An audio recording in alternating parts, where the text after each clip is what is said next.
Francesca, and I'm the artist behind Flamboia / Melody of Mania. Couldn't decide on two titles, so why not both? I want to tell you today a little bit about how I made this. A lot of people ask me where I began, how I do it, and it's not some magical, impossible thing. It is work. So I've got a couple paintings in front of me that made this one possible. And the point I want to make is that abstract art for me is really about embracing spontaneity and letting go of control and just experimenting and playing around.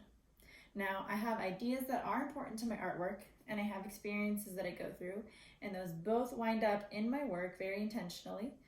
But nonetheless, how I come up with my compositions is a very playful, creative process. So let's start with this first one, titled Granada. Can you find it? Can you find it in the big painting? It's right there. So what I did was import a picture of this into Procreate, and right away this gave me something structured to play with. And I lifted all these red dots up and out, and I imported them right here, over and over and over, erasing some, adding others, to have this new formation.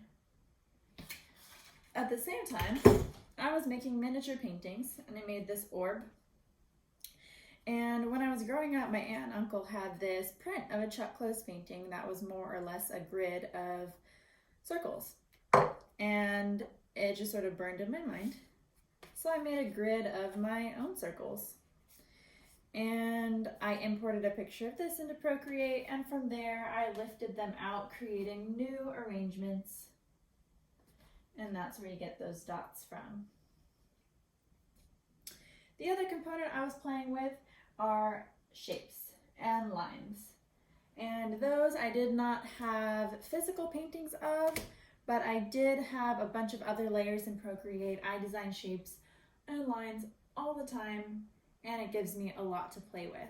So those are the tools that I use to make Flamboia / Melody of Mania, and I hope it makes it feel approachable for you to get out and start playing and make your own composition. Thanks for watching.